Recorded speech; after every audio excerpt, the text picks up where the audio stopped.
Inside the Greenhouse comes to San Francisco to interview Mary Robinson, former president of Ireland, now with the Mary Robinson Foundation, Climate Justice.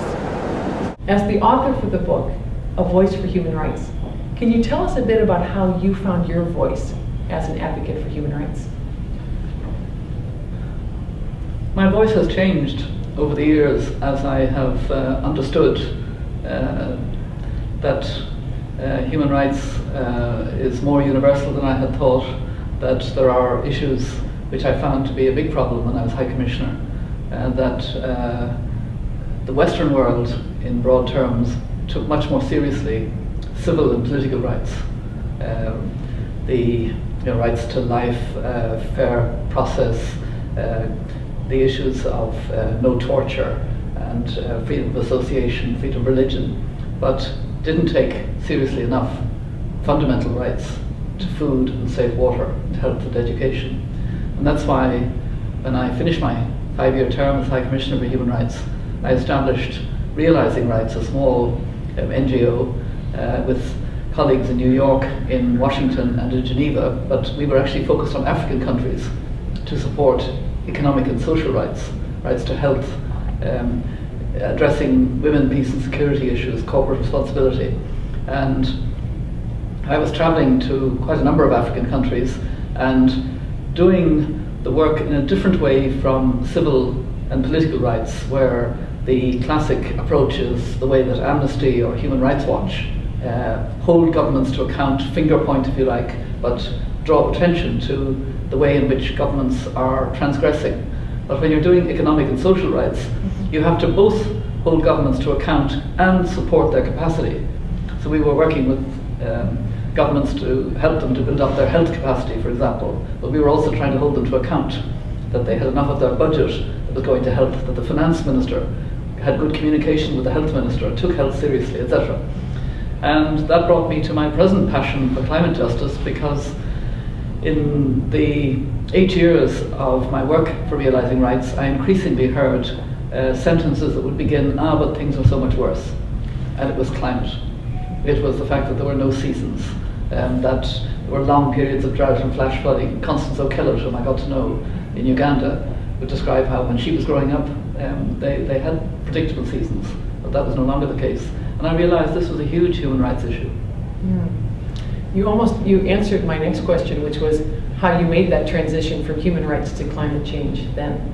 Is there any other stories behind that transition? Not really. I think I make it clear whenever I speak about climate that I'm not a scientist. I'm not somebody who was grounded in environmental issues, that I've very much come to the issue from a human rights and development perspective, but that climate justice is grounded in the science. Can you help us understand the gendered nature of climate change, how it impacts men and women differently? I think it's important that we recognize that it does impact men and women differently, in that in poor communities in particular, it undermines access to food, for example, or access to firewood or access to water. And these tend to be the responsibilities of women. So life can be much harder. But I think if we only do that, we tend to make women victims, and only victims.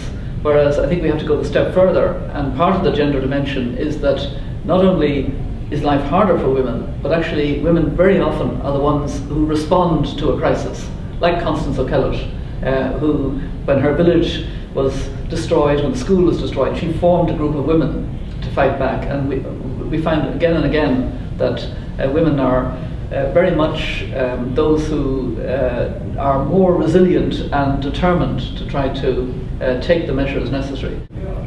This may be a hard question to answer, but how do women lead differently than men? I mean, just from your own experience, are there characteristics that you would say that you could identify? There are probably two broadly different ways in which women tend to lead. One is the Margaret Thatcher model, which is to be very Iron Lady and almost stronger than the men, and equally kind of hierarchical, if I could put it that way. That's interesting, but it's not the way that I'm interested in women's leadership. I think we have a capacity to seek to bring about solutions through a more consensus building, a more nurturing role, a more listening, and it's not weak, it's actually quite strong. I feel that women's leadership it really matters. I can see in the 2 African countries that have women presidents that they have a different approach. They're closer to people. They're more caring in the right sense, and they serve their people more evidently than most of their male counterparts. And they deal with the problems, but they do it in a way that I think is problem solving. There are different reasons why we shouldn't just talk about the negative impacts of climate change on poor communities. We should always link that with the opportunities and the need to support the resilience and to support women's groups and women in particular, because they happen to be at the coalface, and there are issues of land ownership and credit, as I mentioned, that need to be supported. I heard you speak, I think it was on Democracy Now!, and you talked about making a just transition. Yes. From a fossil fuel-based world into one that's based on clean energy. And the way that you described it, it made it sound like it wasn't based on loss or hardship or scarcity, these scary words, but it was like a bright future. And I just appreciated that it sounded so positive. I guess I'd like to ask, what is the story? What would an imagined story look like of that being a positive transition? I think we have to more and more see that it can be a very positive transition, and that we can do it and must. We don't have any option, but actually we can. We need to work on 2 sides. One, the opportunity side of moving more rapidly to both clean energy and good conservation, and some changes in lifestyle which are not too difficult. And secondly, we need to highlight the risks. That's what I'll be doing at this Business for Social Responsibility conference, is bringing home the fact that investors now should see it as a risk if they're investing in companies that are dependent on fossil fuel. It's because the International Energy Agency and others have made it quite clear that it's estimated that maybe 2/3 of the known resources of carbon, of fossil fuel, must stay in the ground if we're going to stay below 2 degrees Celsius. That means that a lot of companies are sitting on what will become stranded assets, like asbestos, too harmful to use.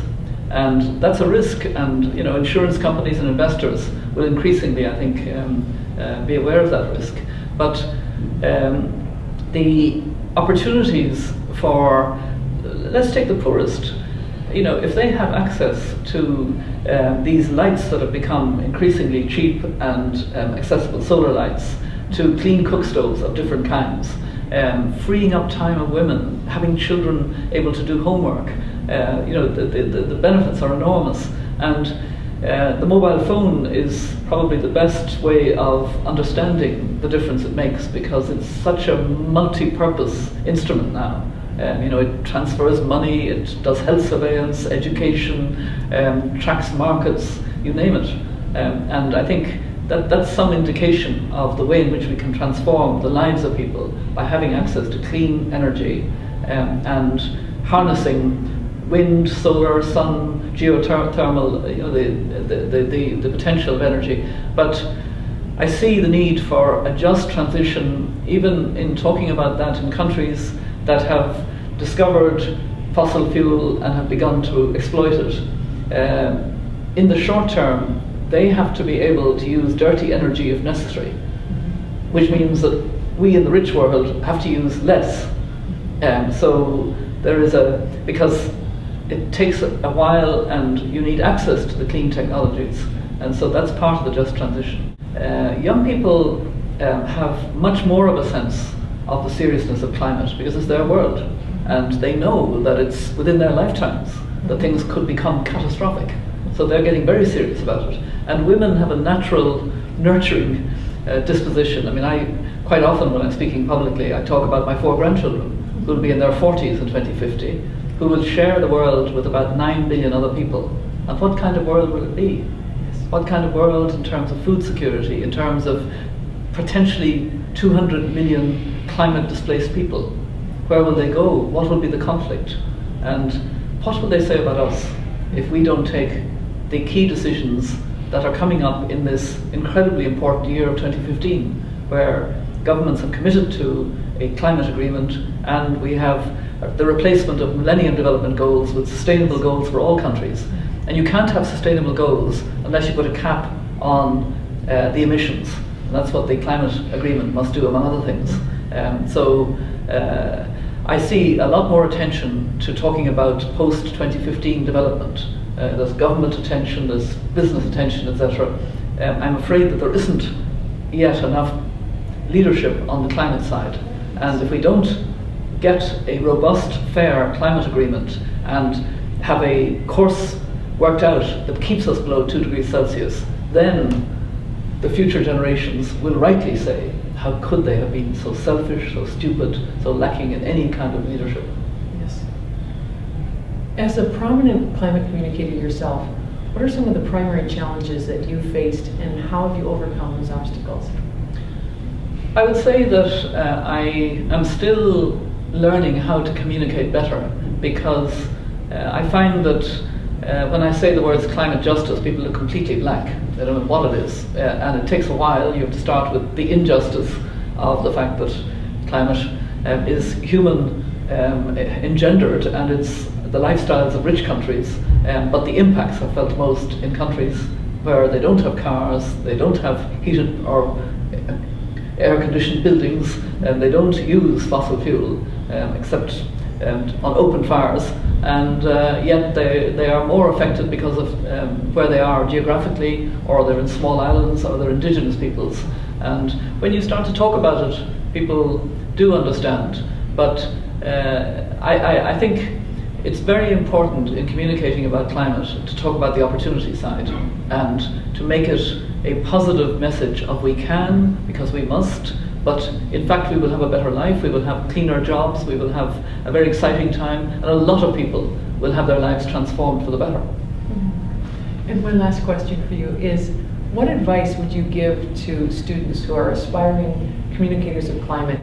Well, I think, as I say, it is important to project and do it genuinely, that moving to a low carbon economy is a very good move for any country.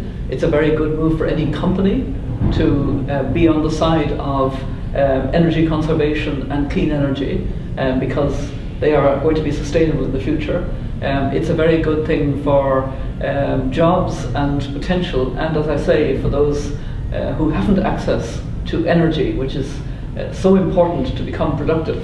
Having clean, affordable energy will change their lives, and that's a terrific thing. I suppose I would borrow words that I've often quoted from Archbishop Desmond Tutu, whom I spent a lot of time in the company of as an elder, and he was asked on a panel that I was on with him a year or so ago. He was actually challenged. Archbishop, why are you such an optimist? And he said, "Oh no," he said, "I'm not an optimist. I'm a prisoner of hope." So I think communicators of climate have to be prisoners of hope. And part of it is that we are at our best, I think, when we face a real challenge, and it brings out the innovative potential.